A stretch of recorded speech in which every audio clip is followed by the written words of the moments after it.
Hello friend, मेरे YouTube channel best मैथर में आप सभी का स्वागत है। आज की इस वीडियो में हम क्लास 9th का चैप्टर नंबर 6 के एक्सरसाइज 6.2 के लास्ट क्वेश्चन जो हमारा 5वां है उसको समझेंगे। तो देखिए इसमें क्या है, ये हमें आकृति यहाँ पर कुछ दे रखा है, ठीक है। इसको समझते क्या है इसमें। पी क्यू और आर एस, यानी कि जो हमारा पी क्यू है और आर एस है वो दो दर्पण है, ठीक है। पी क्यू और आर एस दो दर्पण है जो एक दूसरे के समांतर है, यानी कि पी क्यू समांतर है हमारा आर एस के, ठीक है। उसके बाद एक आपतन किरण ए बी दर्पण, एक आपतन किरण ए बी दर्पण, ठीक है। ए बी दर्पण पी क्यू से बी पर टकराती है, पी क्यू पर जो है बी पर टकराती है, ठीक है। और परावर्तित किरण पथ बी सी पर चलकर दर्पण आर एस जो है आर और एस से सी पर टकराती है, ठीक है। सी पर टकराती है तथा पुनः सी डी के अनुदिश परावर्तित हो जाती है। तो हमें सिद्ध करना है ये जो ए बी है वो क्या सी डी के समांतर है। तो चलिए इसे सिद्ध करते हैं। सिद्ध कैसे करेंगे, इसमें हमें एक रचना करना है। रचना क्या करना है, जो हमें ये जो बी पॉइंट दिखाई दे रहा है, बी से हम कुछ इस तरह से लाइन खींचेंगे। क्योंकि ये हमारा परावर्तन के नियम के ऊपर ये क्वेश्चन है, इसीलिए। तो यहाँ पर हम बी से यहाँ पर मान लीजिए हमने एन तक बढ़ाया, यहाँ पर हमने एन तक बढ़ाया। उसके बाद यहाँ पे हमने सी से हमने कहाँ तक बढ़ाया, सी से हमने यहाँ पर एन और यहाँ पर मान लेते हैं हम एम तक बढ़ाया, ठीक है। हमने इसमें मान लिया। तो हमने इसमें रचना क्या किया वो लिख देंगे। रचना क्या किया, लिखेंगे बी से एन तक बढ़ाया व उसके बाद सी से हमने कहाँ तक, एम तक बढ़ाया, ठीक है। हमने इस प्रकार यहाँ पर लिख दिया। यानी कि ये कौन सी रेखा पे है हमारा, ये जो बी से एन तक बढ़ा है ये कौन सी रेखा पे है हमारा, पी क्यू पे। यानी कि ये जो है हमारा किस पे है, ये जो हमारा पी क्यू पर है, ठीक है। ये हमारा पी क्यू पर है। और जो सी से एम तक बढ़ा है ये कौन सी रेखा पे है हमारा, आर एस पे, ठीक है। ये कौन सी रेखा पे है, आर एस पर। इस प्रकार से आप यहाँ पर थोड़ा समझ लीजिए, ठीक है।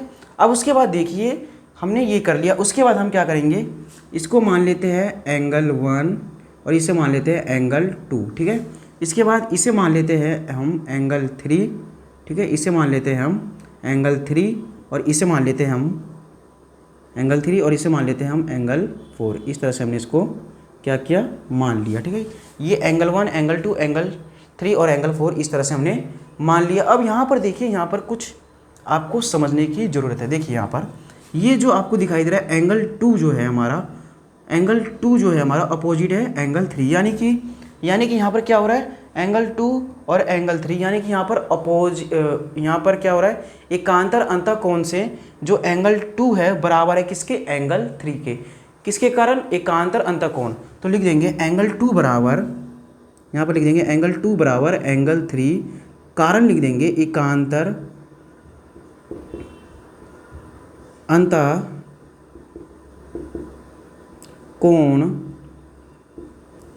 से, ठीक है। हमने यहाँ पर ये कारण लिख दिया इस तरह से।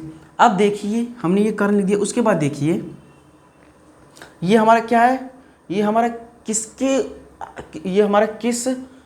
किस टॉपिक पे आधारित क्वेश्चन है, किसके टॉपिक पे आधारित क्वेश्चन है, ये हमारा परावर्तन के नियम पर आधारित है। तो लिख देंगे यहाँ पर परावर्तन के नियम के परावर्तन के नियम के अनुसार हम इसमें करेंगे। परावर्तन के नियम, ठीक है। परावर्तन के नियम इस तरह से हमने यहाँ पर लिख दिया, ठीक है। ये हमारा परावर्तन के नियम के अनुसार ये जो हमारा टॉपिक है, ठीक है। तो परावर्तन का नियम क्या कहता है, जो ये आपतित किरण है, ठीक है, जो ये आपतित किरण है ये परावर्तित किरण के बराबर होती है, ठीक है। इसी प्रकार इसमें और इसमें, यानी कि जो यहाँ इसमें जो एंगल बनते हैं, ये जो हमारा लंब है, ठीक है, ये जो लंब है इसके जो इस साइड और इस साइड जो एंगल बनते हैं वो आपस में क्या होते हैं, बराबर। यानी कि हम यहाँ पर लिख सकते हैं एंगल 1 बराबर एंगल 2 तथा एंगल 3 बराबर एंगल 4। किसके अनुसार? परावर्तित के नियम के अनुसार। इस तरह हमने इसे लिख दिया। उसके बाद अब हम इसमें करेंगे क्या? अब देखिए इसमें हमें करना क्या है। एंगल 1 और एंगल 2 ये है।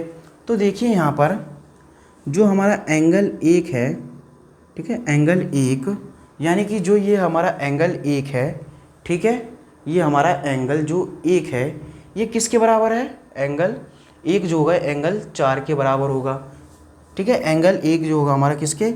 यहाँ पर देख लीजिए, यहाँ पर ध्यान से समझिए, यहाँ पर हमारा क्या है? एंगल 1, ठीक है, एंगल 1, ठीक है, बराबर एंगल 1 यानी कि एंगल 1 बराबर हो सकता है एंगल 4 के। किसके? एंगल 4 के। या फिर आपको ऐसे समझ में नहीं आ रहा तो यहाँ पर आप ध्यान से समझिए, ठीक है।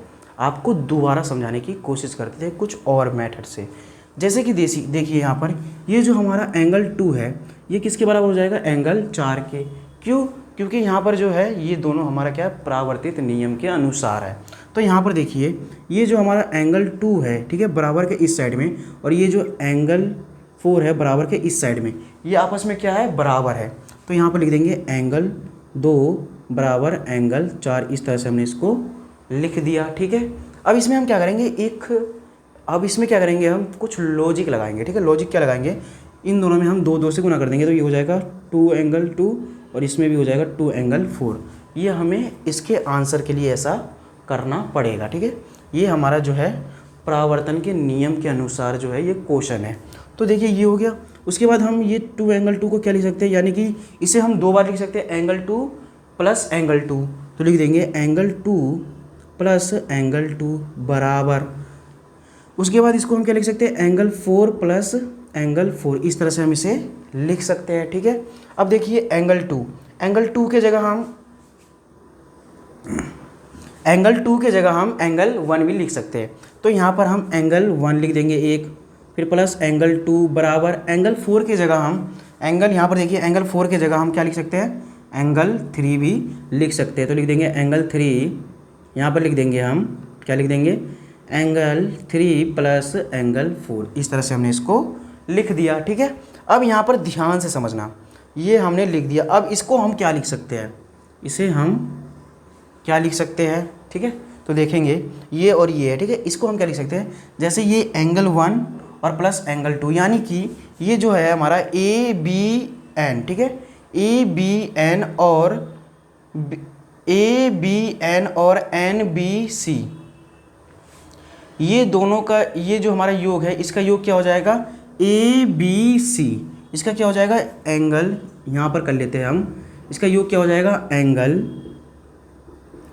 ABC। उसके बाद बराबर, यहाँ पे बराबर एंगल 3 प्लस एंगल 4, यानी कि एंगल 3 यानी कि BCM प्लस BCD इसके बराबर, यानी कि क्या हो जाएगा हमारा? BCD। एंगल क्या हो जाएगा? BCD। तो यहाँ पे लिख देंगे एंगल BCD। इस तरह से हम इसे लिख सकते हैं। अगर ये दोनों आपस में बराबर हो गया, यदि ये दोनों आपस में बराबर हो गए तो यानी कि ये एक दूसरे के क्या हो गए? समांतर हो गए। समांतर किसके? जैसे कि हमें क्या करना था? AB जो प्रूफ क्या करना था? AB जो है CD के समांतर है या नहीं। तो इसी तरह से हमारा प्रूफ क्या हो जाएगा? AB जो है समांतर है CD के, ठीक है। इस तरह से जो है हमारा प्रूफ हो गया। ये जो हमारा AB है वो समांतर है CD के। या फिर हम इसमें ये भी कह सकते हैं ये एकांतर अंतःकोण से भी हमारा सिद्ध हो सकता है, ठीक है। इस तरह से जो है आपका क्वेश्चन नंबर जो 5वां था इसी तरह यहाँ पर कंप्लीट होता है।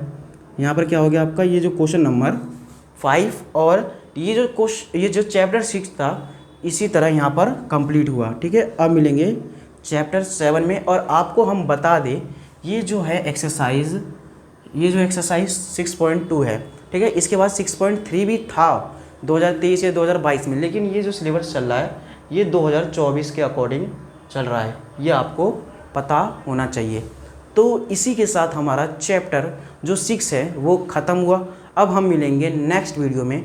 जब तक के लिए धन्यवाद। मेरे YouTube channel best maths sir को आप सभी सब्सक्राइब और लाइक ज़रूर करें। Thank you.